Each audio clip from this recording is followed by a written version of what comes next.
Las 5:42 de la mañana, hora de Venezuela. Una ciudad de 2.3 millones de habitantes estaba a punto de despertar a una realidad que nadie había previsto. El sol aún no había aparecido completamente sobre el horizonte cuando María Rodríguez, enfermera de 34 años en el Hospital Universitario de Maracaibo, terminaba su turno nocturno en el área de emergencias. Había sido una noche tranquila, casi aburrida, con apenas 3 pacientes atendidos durante las últimas 8 horas. Mientras caminaba hacia el estacionamiento del personal, notó algo inusual en el cielo. Un resplandor naranja intenso que no correspondía al amanecer habitual sobre el lago de Maracaibo. Durante unos segundos lo observó con curiosidad, pensando que quizás era un incendio en alguna refinería cercana, algo lamentablemente común en la región petrolera. Tomó su teléfono para capturar una foto, pero en ese preciso instante, el dispositivo perdió completamente la señal. La pantalla mostraba sin servicio donde normalmente aparecían las barras de cobertura. Extraño, pensó, pero no le dio mayor importancia. Guardó el teléfono en su bolso y se dirigió a su auto. Un Toyota Corolla del 2014 que había heredado de su padre. En el sector de Las Delicias, en el corazón residencial de Maracaibo. El ruido despertó a miles de personas simultáneamente. No fue una explosión ensordecedora como las que se ven en las películas, sino un sonido más complejo y aterrador. Una combinación de estruendo distante, vibración profunda que hacía temblar ventanas y ese silbido agudo característico que muchos no supieron identificar hasta horas después. Carlos Medina, taxista de 52 años que estaba preparando su desayuno antes de iniciar su jornada laboral. Sintió como las tazas en su cocina comenzaron a vibrar contra la mesa de fórmica. Su esposa, Luisa, salió corriendo de la habitación con los ojos muy abiertos, preguntando qué había sido eso. Carlos no tenía respuesta. Encendió el Tento y Nasto televisor, pero solo encontró pantallas negras en la mayoría de los canales. Probó con su radio portátil y logró sintonizar una emisora local que transmitía música sin interrupciones. Nada parecía fuera de lo normal en la programación, lo que lo tranquilizó momentáneamente.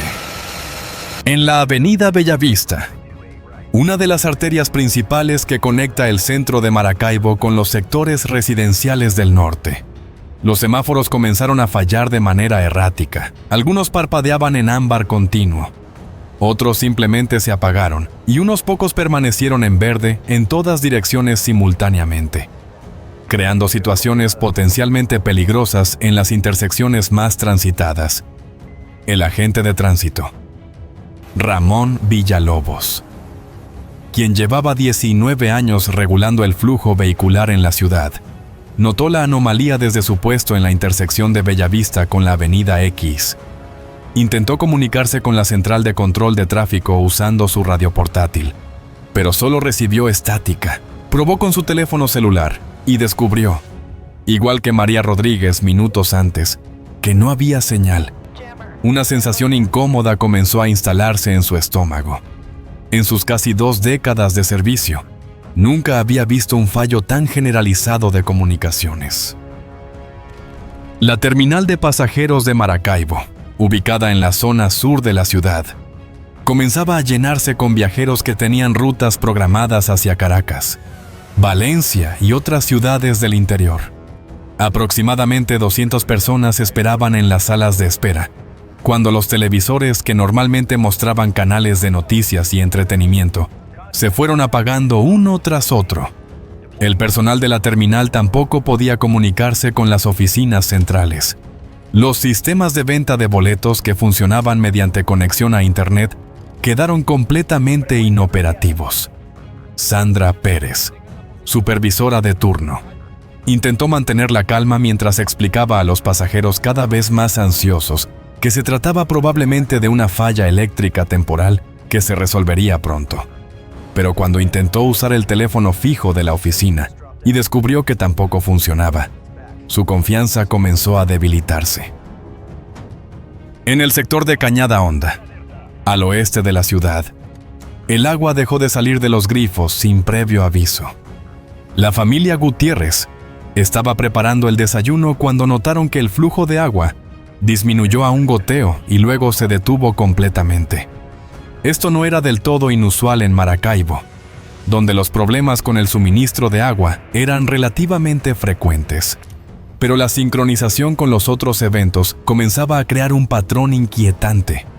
Vecinos salieron a las calles para comparar experiencias.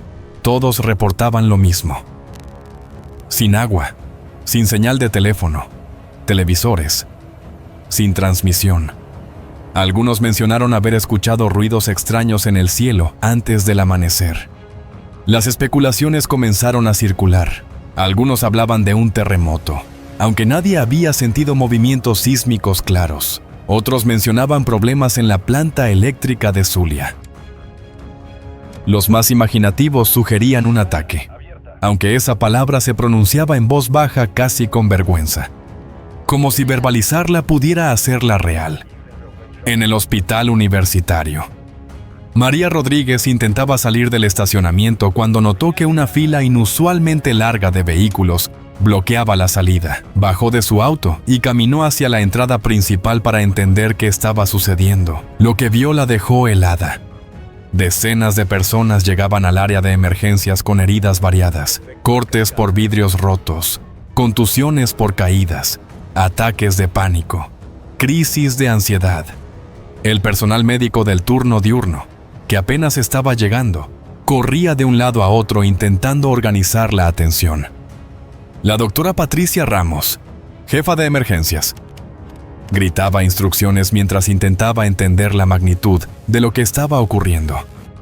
María olvidó inmediatamente su cansancio y se dirigió de vuelta al área de trabajo. Su entrenamiento profesional se activó automáticamente. Habría tiempo para preguntas de después. La red de transporte público de Maracaibo, que movilizaba diariamente a más de 400,000 personas, comenzó a experimentar interrupciones que inicialmente parecían menores, pero que rápidamente se convirtieron en un caos sistemático. Los autobuses, que funcionaban con sistemas de despacho controlados por radio o GPS, perdieron contacto con sus centrales. Los conductores, acostumbrados a recibir instrucciones sobre rutas y horarios, se encontraron completamente aislados, dependiendo únicamente de su experiencia y conocimiento de la ciudad para tomar decisiones. José Ángel Mora, conductor de la Ruta 12 que conectaba el sector de San Francisco con el centro de la ciudad, llevaba a 15 pasajeros cuando su radio dejó de funcionar. Decidió continuar con su ruta habitual, pero pronto se encontró con intersecciones sin semáforos operativos, calles bloqueadas por vehículos abandonados. Inexplicablemente, y multitudes de personas en las aceras mirando sus teléfonos con expresiones de confusión y creciente alarma. En la refinería de Cardón, en la península de Paraguaná, los sistemas de control automatizados que gestionaban procesos críticos de refinación comenzaron a mostrar comportamientos erráticos. Los ingenieros de turno notaron fluctuaciones en las lecturas de presión, temperatura y flujo que no correspondían a ningún patrón conocido. El ingeniero jefe Roberto Castillo ordenó inmediatamente la activación de protocolos de seguridad. No sabía qué estaba causando las anomalías, pero su experiencia de 23 años en la industria petrolera le había enseñado que en situaciones de duda lo más prudente es siempre reducir operaciones y asegurar la integridad de los sistemas. Lo que no sabía era que instalaciones similares en toda la región occidental de Venezuela estaban experimentando problemas idénticos al mismo tiempo, como si una mano invisible hubiera interferido simultáneamente con infraestructuras críticas distribuidas en cientos de kilómetros. El Aeropuerto Internacional La Chinita de Maracaibo había suspendido todas las operaciones a las 06:15 de la mañana. Los controladores de tráfico aéreo reportaron interferencias masivas en sus sistemas de comunicación y radar. Los vuelos programados para despegar fueron detenidos en tierra. Los que estaban en aproximación fueron desviados a aeropuertos alternativos en Barquisimeto y Valencia. El director del aeropuerto, capitán Miguel Ortega, un expiloto de la aviación comercial con 30 años de experiencia. Convocó una reunión de emergencia con su equipo técnico. Nadie podía ofrecer una explicación satisfactoria. Los sistemas habían sido verificados apenas 12 horas antes y todo funcionaba perfectamente. No había tormentas eléctricas en la zona. No había actividad solar inusual reportada, y sin embargo era como si alguien hubiera apretado un interruptor y apagado selectivamente las capacidades de comunicación más críticas de la ciudad. En el centro de comunicaciones de la Policía Regional del Zulia, el caos era absoluto. Los operadores de radio intentaban desesperadamente coordinar respuestas a docenas de llamados de emergencia que llegaban a través de líneas telefónicas que funcionaban intermitentemente. Había reportes de accidentes de tráfico en intersecciones sin semáforos, saqueos oportunistas en tiendas del centro que habían quedado sin sistemas de seguridad electrónica, incendios en 2 sectores diferentes de la ciudad, aunque los bomberos no podían comunicarse entre sí para coordinar respuestas. La comisaria Yolanda Márquez, veterana de 15 años en el cuerpo policial, nunca había visto algo así. Era como si la ciudad entera hubiera retrocedido súbitamente a la era predigital, pero sin la infraestructura ni los protocolos que existían en aquella época para manejar emergencias. Todo dependía ahora de decisiones locales, iniciativa individual y una cadena de comunicación que funcionaba mediante mensajeros humanos corriendo literalmente de un lugar a otro. Los bancos y cajeros automáticos de toda la ciudad quedaron inoperativos cuando las redes de telecomunicaciones que procesaban transacciones electrónicas colapsaron. Miles de personas que dependían de pagos electrónicos para sus compras diarias se encontraron súbitamente sin acceso a sus fondos. Los comercios pequeños, muchos de los cuales habían migrado casi completamente a sistemas de pago digital, enfrentaban decisiones difíciles. Algunos optaron por continuar vendiendo a crédito a clientes conocidos. Otros cerraron sus puertas, temiendo no poder verificar inventarios ni procesar ventas sin sistemas computarizados. En el mercado de las pulgas, uno de los más grandes de la ciudad, los vendedores ambulantes, que tradicionalmente trabajaban solo con efectivo, de repente se encontraron en ventaja sobre los comercios establecidos. Las personas hacían filas para comprar productos básicos, pagando con billetes y monedas que muchos habían dejado de usar regularmente. El sistema educativo de Maracaibo entró en modo de confusión total. Las escuelas públicas y privadas recibían llamadas esporádicas de padres, preguntando si debían enviar a sus hijos a clases. Muchos directores, sin poder comunicarse con las autoridades educativas regionales, tomaron la decisión de cerrar las instalaciones por precaución. Otros mantuvieron las puertas abiertas, creando situaciones donde algunos niños llegaban normalmente mientras otros faltaban.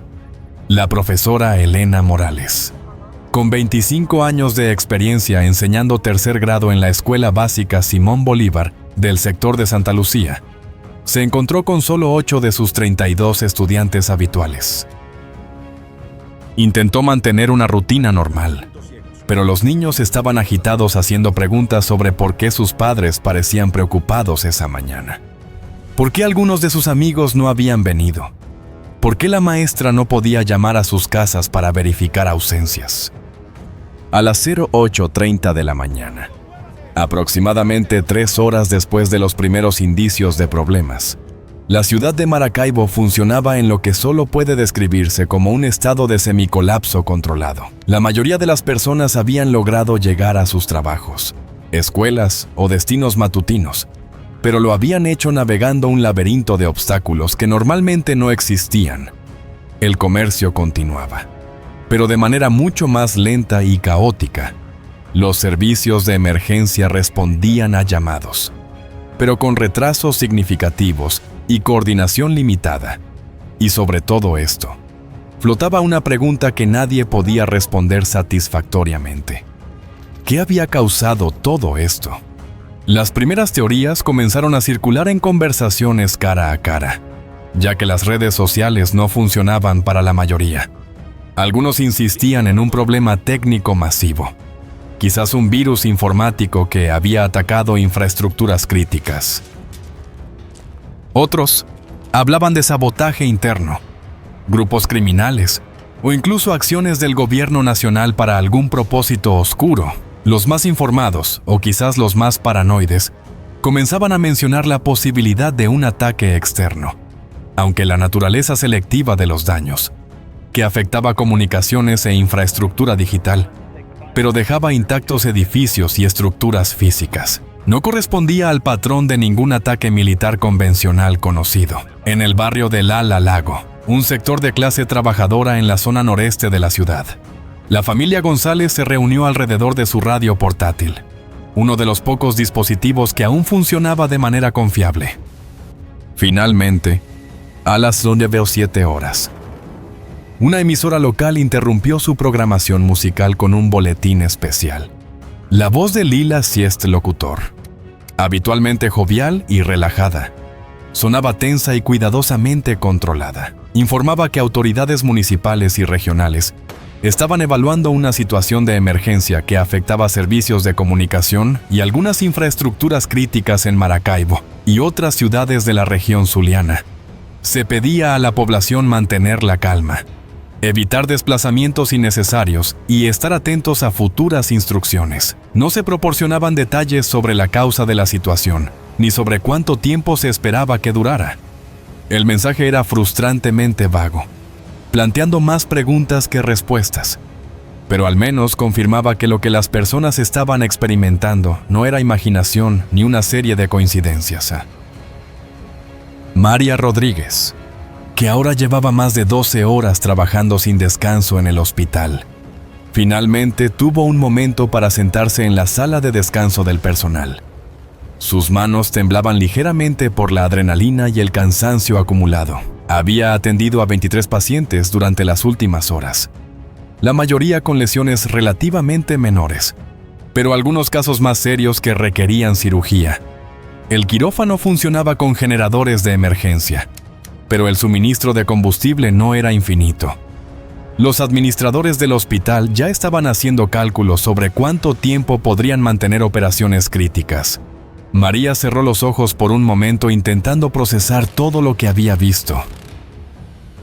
Había una cualidad surreal en toda la situación, como si la ciudad estuviera experimentando algún tipo de experimento social masivo diseñado para probar cuán resiliente era realmente su infraestructura, cuando se eliminaban las capas de tecnología digital de las que dependía cada aspecto de la vida moderna.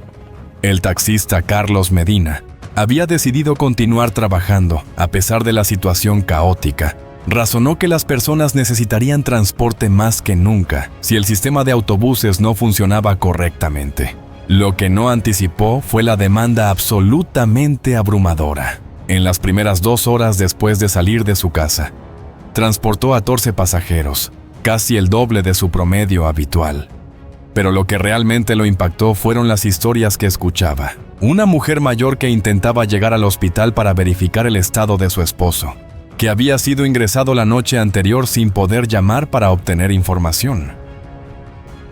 Un joven empleado bancario que había caminado 8 kilómetros desde su casa porque ningún autobús pasaba por su ruta. Una madre con 2 niños pequeños que intentaba recogerlos de la escuela después de recibir un mensaje confuso de un vecino que había pasado por allí. Cada historia era una pequeña tragedia personal magnificada por el colapso de los sistemas de comunicación que normalmente permitían a las personas coordinarse y resolver problemas en la NIB, Universidad del Zulia, una de las instituciones educativas más importantes de la región. El rector Rafael Sandoval convocó una reunión de emergencia con decanos y directores de escuela. La universidad había continuado operando normalmente durante la mañana, pero la asistencia de estudiantes era notablemente baja, aproximadamente 40% de lo habitual. Los profesores reportaban dificultades para acceder a materiales en línea, realizar presentaciones que requerían internet y comunicarse con colegas en otros campus. Pero más allá de los desafíos operativos inmediatos, existía una pregunta más profunda sobre la responsabilidad institucional. ¿Deberían cerrar el campus como medida de precaución, o mantenerlo abierto proporcionaba un sentido de normalidad y estabilidad que la comunidad necesitaba. La decisión no era clara, y diferentes miembros del equipo administrativo tenían opiniones firmemente sostenidas en direcciones opuestas. El sector de Sabaneta, en el sur de Nientisi, Maracaibo, enfrentaba desafíos particulares como una de las áreas más densamente pobladas de la ciudad, con infraestructura más antigua y menos redundante. Los efectos del colapso de comunicaciones eran especialmente severos. Los residentes reportaban problemas no solo con teléfonos e internet, sino también con el suministro eléctrico que en esta zona nunca había sido completamente confiable. Transformadores sobrecargados comenzaron a fallar cuando las personas, sin acceso a información precisa sobre lo que estaba sucediendo, encendían simultáneamente todos sus dispositivos electrónicos en repetidos intentos de establecer comunicación con el mundo exterior. Los apagones intermitentes creaban ciclos de esperanza y frustración. La electricidad volvía por 15 o 20 minutos, suficiente para que las personas comenzaran a cargar teléfonos o intentar acceder a internet solo para apagarse nuevamente.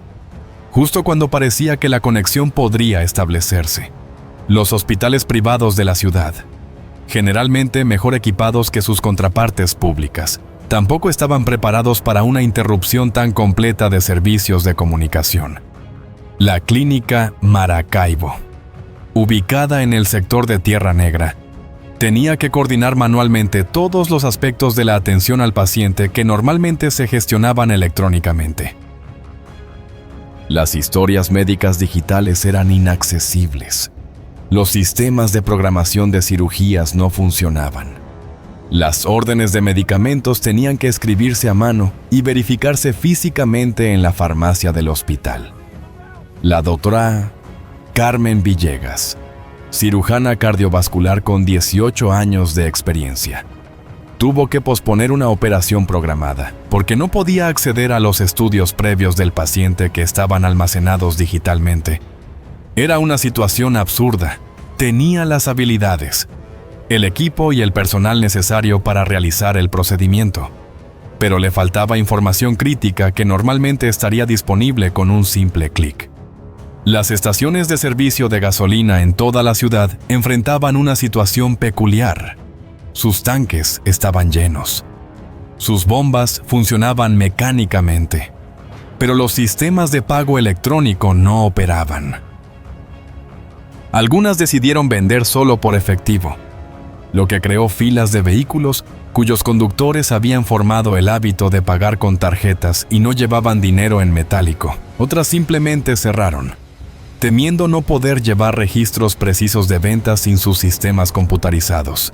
En la estación de servicio El Milagro en la Avenida Guajira, el gerente Andrés Fuentes tomó una decisión poco ortodoxa. Decidió vender gasolina, anotando manualmente las transacciones en un cuaderno, confiando en que los clientes habituales pagarían posteriormente cuando los sistemas bancarios se restablecieran.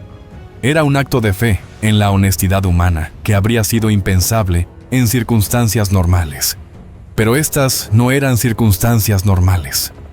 Para el mediodía, la situación en Maracaibo había alcanzado una especie de equilibrio inestable. La ciudad no había colapsado completamente, pero tampoco funcionaba normalmente.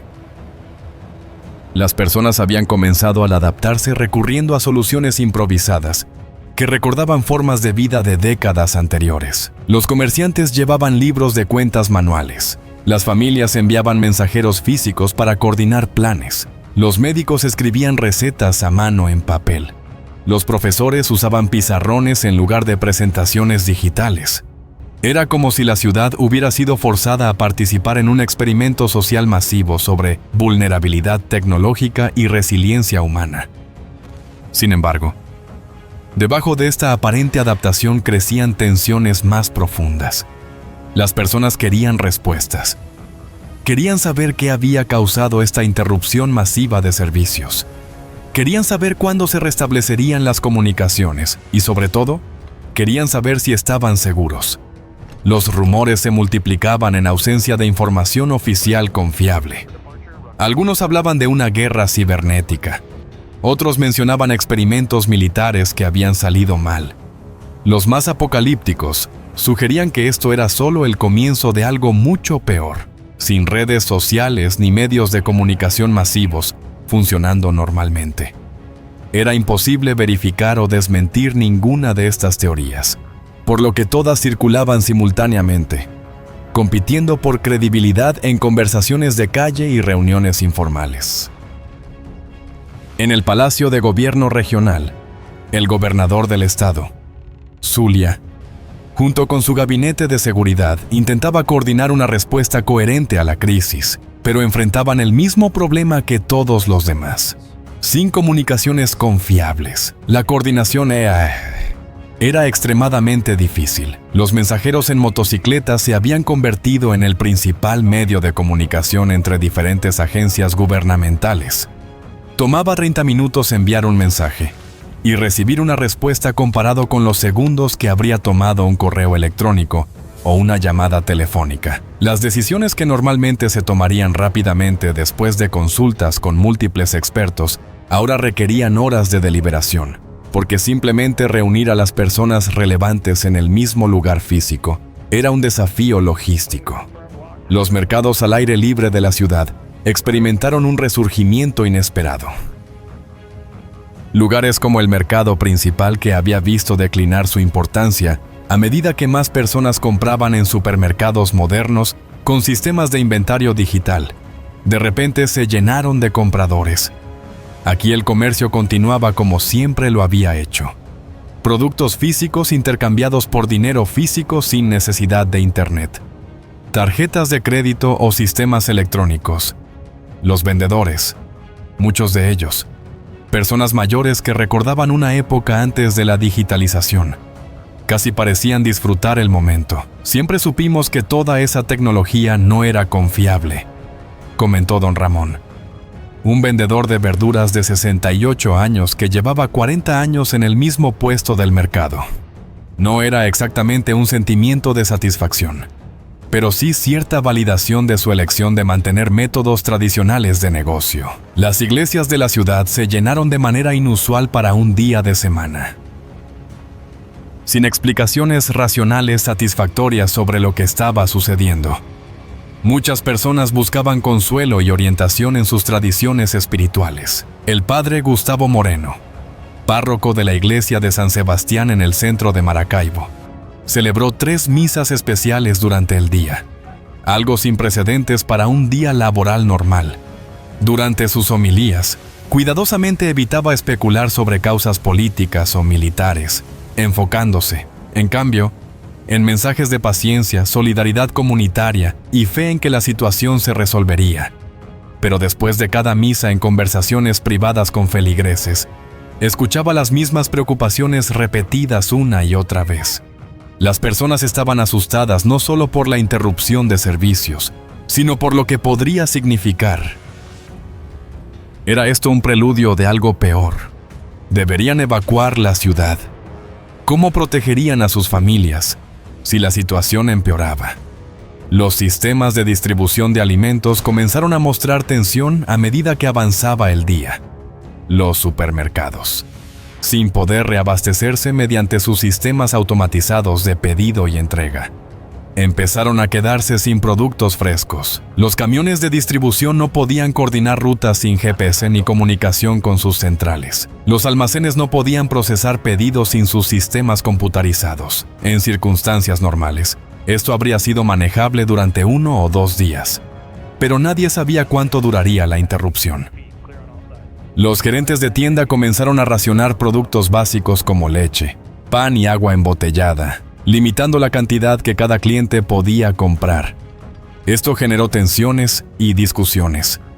Algunas personas acusaban a los comerciantes de aprovecharse de la situación. Los comerciantes respondían que solo estaban tratando de asegurar que hubiera productos disponibles para todos.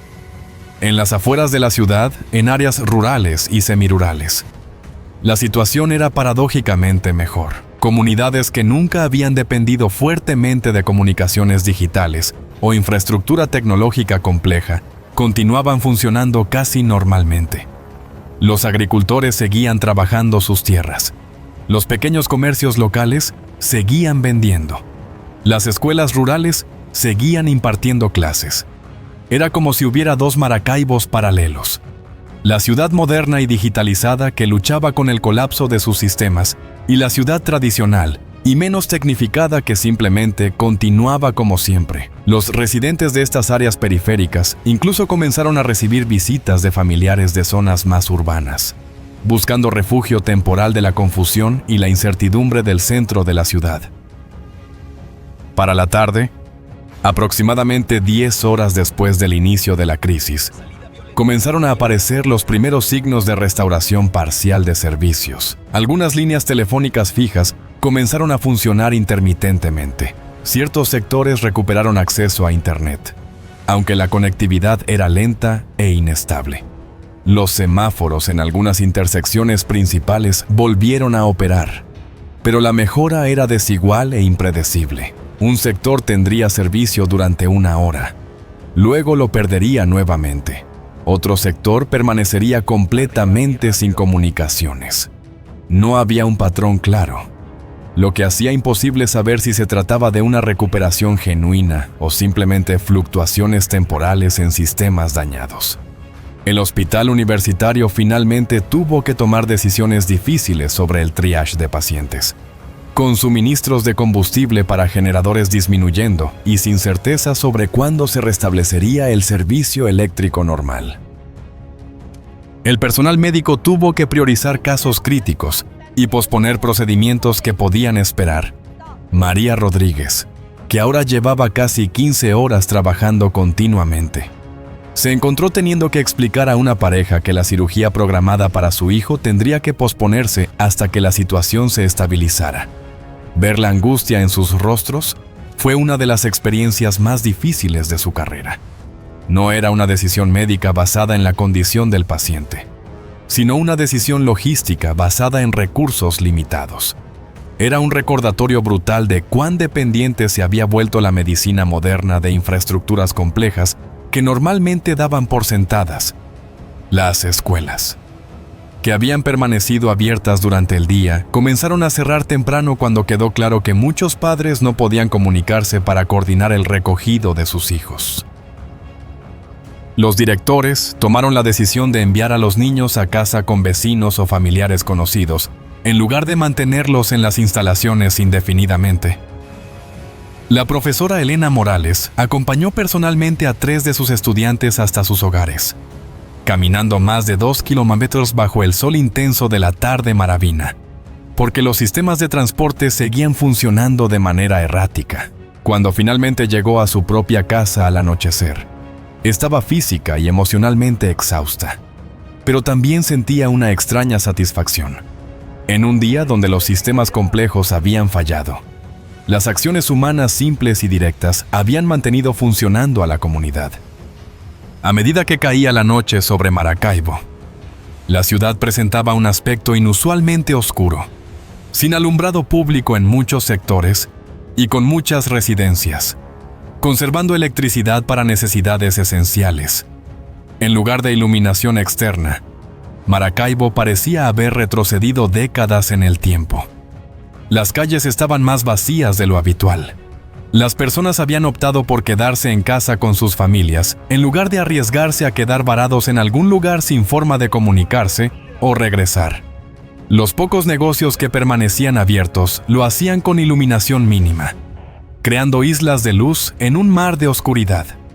El cielo nocturno, normalmente oscurecido por la contaminación lumínica de la ciudad, mostraba estrellas con una claridad que muchos maravinos jóvenes nunca habían visto antes. Era hermoso y aterrador al mismo tiempo, una belleza nacida del colapso de la modernidad. En su apartamento en el sector de Tierra Negra, Carlos Medina finalmente se reunió con su familia, después de un día extenuante trabajando como taxista. Había ganado más dinero que en cualquier día normal reciente, pero estaba mental y físicamente agotado. Su esposa Luisa había preparado cena usando alimentos no perecederos y cocinando en una pequeña estufa de gas, conservando electricidad. Sus 2 hijos adolescentes, habitualmente pegados a sus teléfonos, Conversaban entre sí de manera que Carlos no recordaba haber visto en meses. La familia comió en un silencio mayormente confortable, escuchando ocasionalmente la radio para ver si había nuevas informaciones. Los boletines oficiales seguían siendo vagos, hablando de situación en evaluación y restauración gradual de servicios, pero sin proporcionar plazos específicos ni explicaciones detalladas sobre causas. Las teorías sobre lo que había causado la interrupción masiva habían evolucionado durante el día. Las explicaciones técnicas simples como fallas eléctricas o problemas de telecomunicaciones habían sido descartadas por la mayoría. La escala y la sincronización de los fallos sugerían algo más coordinado. Algunos ahora hablaban con mayor confianza sobre algún tipo de interferencia externa, aunque pocos se atrevían a especificar exactamente qué tipo o de dónde provenía. Los más informados mencionaban términos como ataque de pulso electromagnético o guerra electrónica, palabras que habían escuchado en películas o documentales, pero que nunca pensaron que se aplicarían a su propia ciudad. Otros mantenían la esperanza de que todo se explicaría pronto con una razón mucho más mundana: un accidente, un error humano, algo que pudiera entenderse y repararse. La noche trajo consigo un nuevo conjunto de desafíos, sin sistemas de vigilancia electrónica funcionando. Los sectores comerciales eran vulnerables a robos. La policía intentaba patrullar con mayor frecuencia, pero sin comunicaciones de radio confiables, la coordinación era difícil. Hubo reportes de varios robos pequeños, aunque menos de lo que muchos habían temido.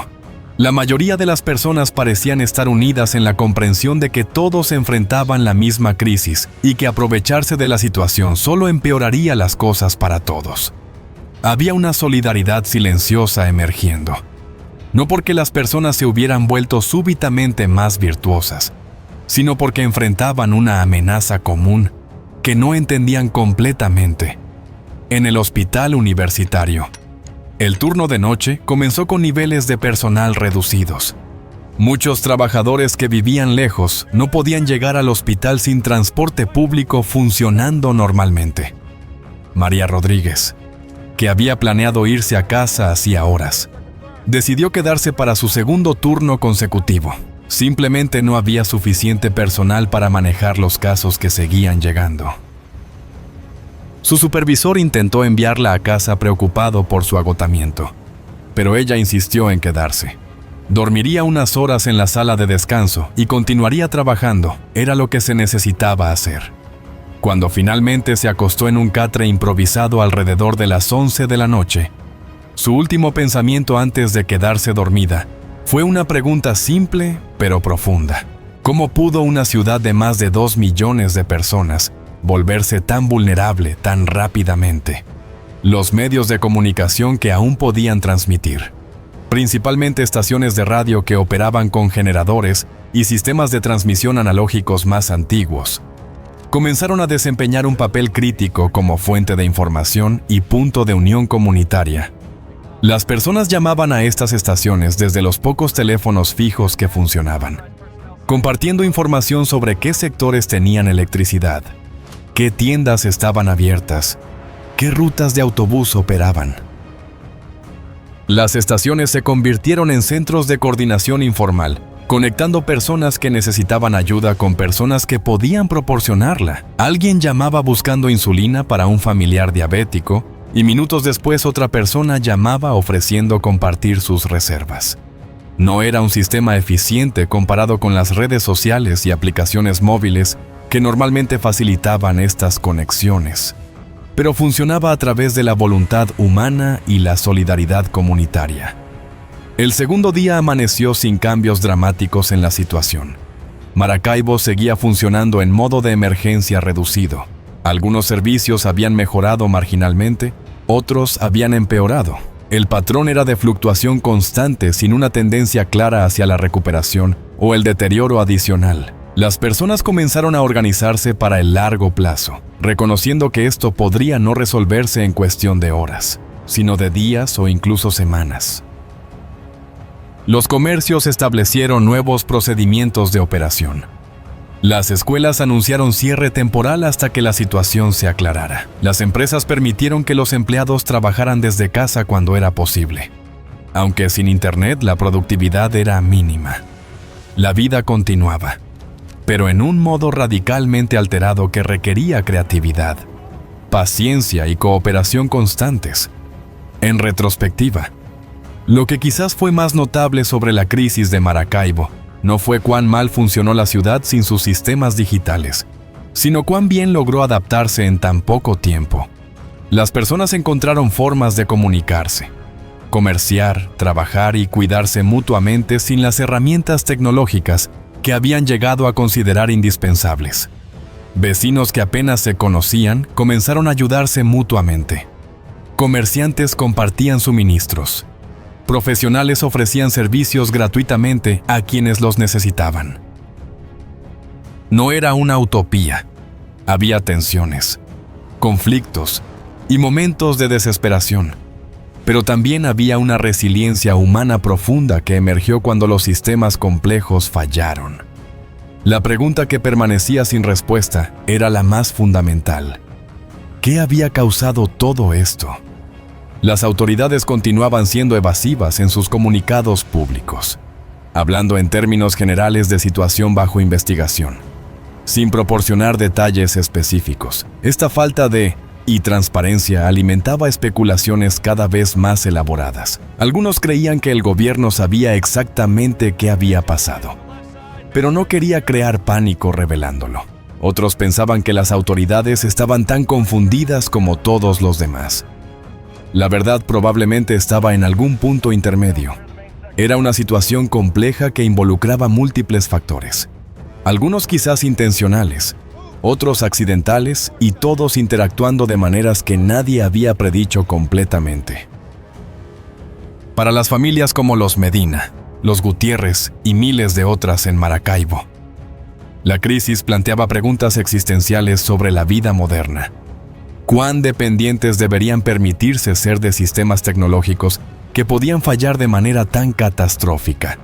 ¿Vía la pena la conveniencia y eficiencia de la vida digital si venía con esta vulnerabilidad inherente? Deberían mantener mayor capacidad de autosuficiencia, incluso si eso significaba sacrificar algunas comodidades modernas. Estas no eran preguntas abstractas para debates académicos, eran cuestiones prácticas sobre cómo vivir en un mundo donde la complejidad tecnológica creaba tanto oportunidades como riesgos. Los niños de Maracaibo vivirían esta experiencia como un momento formativo, similar a cómo generaciones anteriores recordaban apagones o desastres naturales. Hablarían de aquellos días cuando todo se apagó con una mezcla de nostalgia y trauma. Recordarían la oscuridad, el silencio inusual de una ciudad, sin el zumbido constante de la tecnología, las conversaciones largas con familiares, sin la distracción de pantallas. Algunos lo recordarían como un tiempo aterrador de incertidumbre, otros como un momento extrañamente liberador, donde la vida se simplificó temporalmente. Probablemente ambas perspectivas serían válidas, porque las crisis complejas rara vez se reducen a narrativas simples de bueno o malo. Lo que quedó claro en los días que siguieron fue simple. Maracaibo no volvió a ser la misma, pero tampoco se rompió.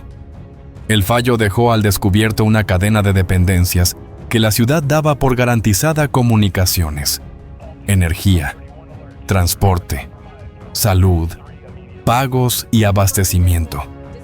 Cuando una pieza se cayó, las demás tropezaron, y aún así, la ciudad encontró sustitutos rápidos: papel, efectivo, mensajeros, radios, rutas improvisadas, turnos extendidos, decisiones duras. La memoria no se quedó con el nombre técnico del sistema que falló. Se quedó con la conducta. La enfermera que aguantó un turno imposible. El taxista que movió gente sin preguntar por el pago. La profesora que caminó kilómetros para asegurar que sus alumnos llegaran a casa. Comerciantes que compartieron hielo, agua y suministros. Vecinos que hicieron rondas y abrieron puertas. Esta vez fue distinto, el golpe no fue visible. tocó lo que sostiene a la ciudad cuando funciona. Y dejó una lección incómoda: la comodidad moderna tiene un costo. Y ese costo son vulnerabilidades sistémicas. Si Maracaibo quiere salir mejor, no necesita discursos, necesita redundancia, planes de contingencia, protocolos claros y una cadena de información que no dependa de un solo canal. Porque esto no se recuerda solo como días oscuros, se recuerda como el momento en que la ciudad entendió cómo se rompe una ciudad moderna y, al mismo tiempo, cómo se mantiene en pie. Si este análisis te resultó útil, suscríbete a Alerta Global, activa las notificaciones y acompáñanos en Mundo Militar. Deja en los comentarios desde qué país nos sigues. ¿Qué quieres ver en el próximo video? ¿Un golpe al C2? ¿Una defensa aérea reactiva? ¿O la presión política cuando la atribución sigue siendo ambigua? Este contenido presenta un escenario completamente ficticio y simulado, con fines educativos y analíticos, basado en conceptos y capacidades públicamente documentados. Las secuencias visuales y narrativas pueden incluir recursos generados por inteligencia artificial. Este análisis no describe hechos reales, ni representa posiciones oficiales de ningún país, gobierno o institución militar.